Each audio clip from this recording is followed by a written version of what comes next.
It's usually difficult for non-Crimeans to understand what life is like for people who don't recognize the occupation but are forced to live with it. What does occupation feel like from the inside?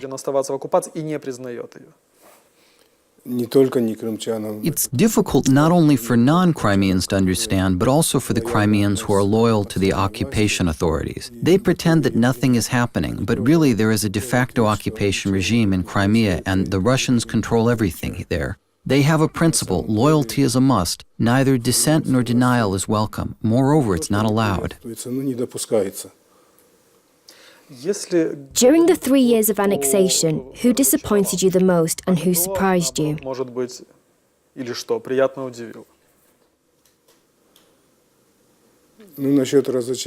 I don't want to say who disappointed me. Some people whom I considered close and whom I trusted turned out to be collaborators and to some extent traitors in my eyes. My friends, colleagues, mentors are among them. I just don't want to say their names.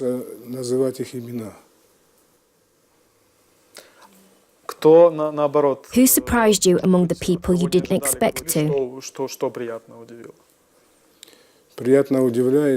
It's pleasantly surprising when people who already had to adapt to the occupation regime don't lose their hope, trade in their values, or swear an oath to the de facto Russian authorities in Crimea. For instance, one man, Serhora Karametov, who carried out a solo protest, was given a 10-day administrative detention and fined 10,000 rubles. Since then, 8 people took to the streets. When they were fined, 100 people came out.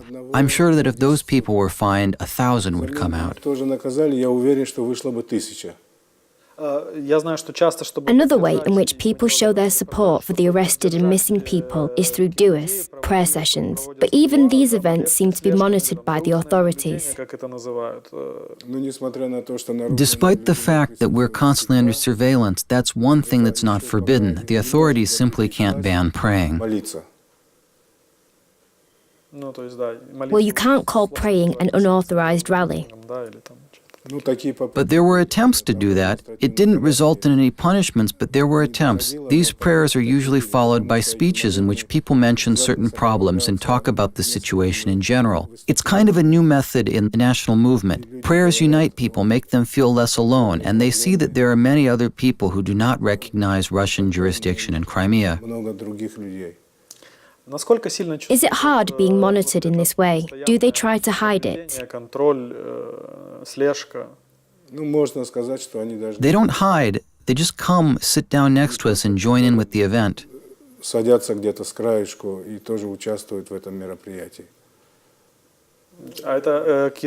Are they locals? Usually they're people from the federal security services or the police.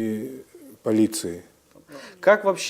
is the attitude towards people who, for example, used to work in the Ukrainian law enforcement agencies and have now joined the Russian police? It depends on the person. If someone is aggressive or rude, then people's attitude towards him will reflect that. There are even representatives of the Mejlis who have started cooperating with the occupation authorities. The clergy have tried to justify the actions of the military in Crimea. At the press conference, Akhtem Chiygoz said that he had received proposals like this. What about you? Have they approached you personally? What do they offer in exchange for stopping the repression?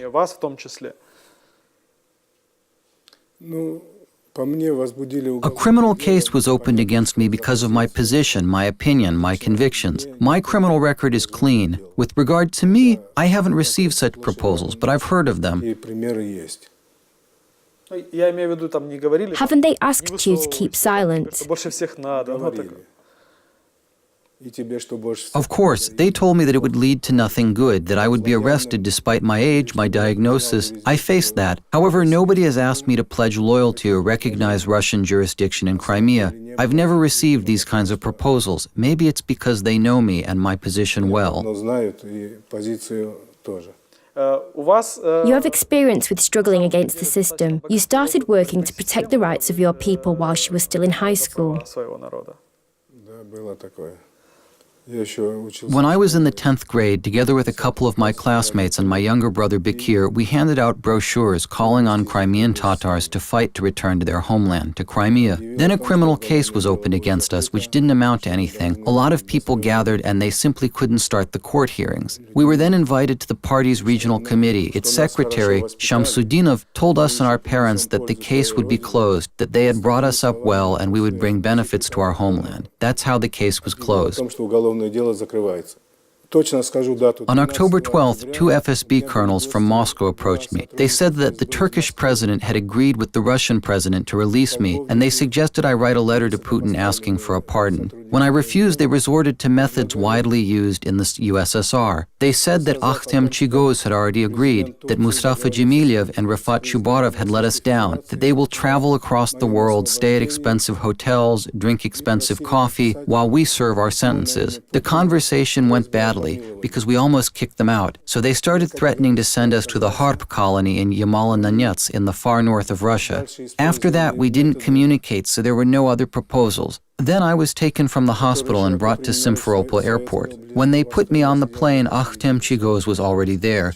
We didn't get a chance to talk or greet each other. He sat at the end of the plane, I sat in the middle. 15 people accompanied us. The plane landed in Anapa to refuel, and then we flew on. Did you not know about the agreement with Turkish President Erdogan then?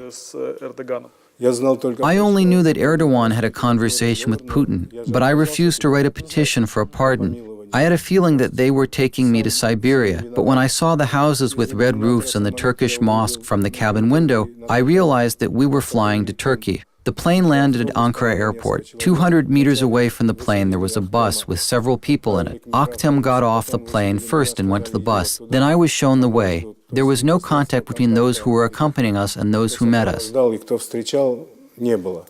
So they just showed you the way to the bus?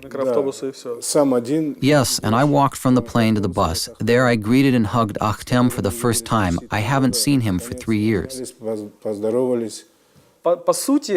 In a way, Russia has achieved its goal. Both you and Akhtem were physically removed from Crimean territory. It's like a soft way of getting rid of you, right? It's been a week, and I still don't know whether it was an order or not. Nobody showed it to me, and nobody imposed any conditions on whether I can enter Crimea or not. It's been a week, and I still don't know whether it was an order or not. Nobody showed it to me. Nobody imposed any conditions on whether I can enter Crimea or not. If not, then why not? I've already made several statements, but will repeat it once again. I want to return to Crimea. What is your dream? To return to Crimea.